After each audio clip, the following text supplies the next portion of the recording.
Salut à vous, ça faisait un petit moment, hein. Et bienvenue dans Disney Reaction, le format éditorial de la chaîne consacré à Disney. Si vous êtes sorti de chez vous, avez traîné sur le net ou allumé la télé, vous avez certainement vu une pub pour En Avant, le tout nouveau film d'animation des studios Pixar. Du coup, je suis allé le voir et je vous donne mon avis. En Avant, ou Onward en VO, est le 22e long métrage des studios Pixar. Il a été réalisé par Dan Scanlon et il est sorti chez nous le 4 mars 2020. Côté voix, on a le droit à Chris Pratt et Tom Holland en VO, tandis qu'en VF, c'est Pio Marmaille et Thomas Soliveres qui les remplacent. Ça parle de quoi En Avant ? En Avant se passe dans un monde peuplé de créatures fantastiques, elfes, trolls, lutins ou encore licornes, mais dont la magie ancestrale a peu à peu disparu. Yann et Barley Lightfoot ont perdu leur père très tôt, mais pour leurs 16 ans, ils découvrent qu'ils pourront ramener leur père avec eux pour une journée. Les deux jeunes frères partent à la recherche de l'ingrédient nécessaire à bord de leur van Guinevere, dans l'espoir de passer un dernier jour avec leur père. Du coup, qu'est-ce que j'en ai pensé ? Alors, je n'avais aucune attente envers En Avant, et j'ai quand même réussi à être déçu, et ça pour de nombreuses raisons.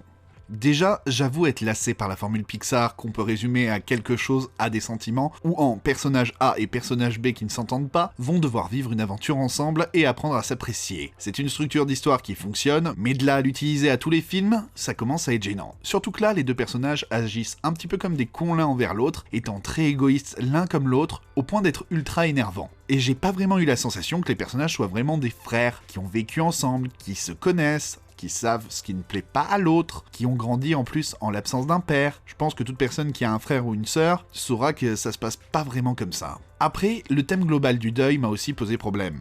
Le thème a déjà été traité dans Là-haut, dans Le Voyage d'Arlo, dans Coco. Alors oui, les films Pixar sont plus basés sur les émotions que les classiques Disney. Oui, c'est une étape importante dans la vie d'une personne, mais au point d'être aussi récurrent, ça devient un petit peu problématique aussi.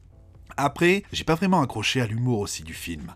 L'idée de faire de la fantaisie de banlieue était sympa sur le papier. En soi, ça fonctionne pas. On se retrouve avec un sous-monstre et compagnie, traitant plus du côté monstre que du côté fantaisie des choses, et le tout est surtout très vite abandonné pour rester uniquement sur l'aspect moderne du monde contre le monde ancien. Et quand l'un de tes plus hauts faits d'humour est de faire dire vers l'infini et au-delà à une fée, c'est que t'as raté quelque chose. Ah oui, et si vous vous rappeliez du petit dragon d'intérieur, de la licorne ou des fées, eh ben c'est vraiment très anecdotique dans le film.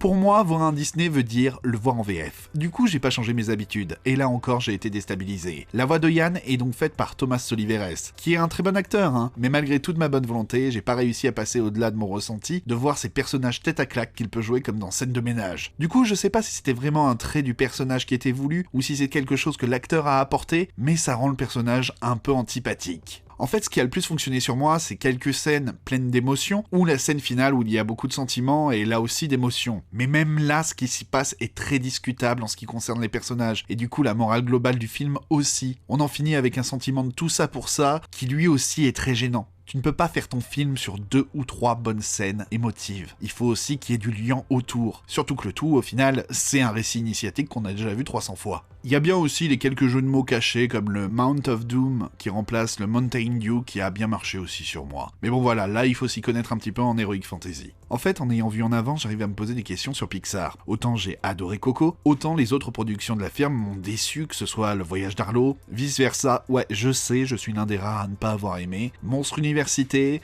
Les Indestructibles 2 qui était assez moyen, Le Monde de Dory qui était raté, et même un peu Toy Story 4 qui était pas forcément super top. À croire que le studio a perdu ce qui lui a permis de faire des perles comme Toy Story, Wall-E ou Le Monde de Nemo, et c'est triste. Et je peux déjà vous dire que Soul ne me donne pas très envie. En plus, le thème de la mort est à nouveau présent.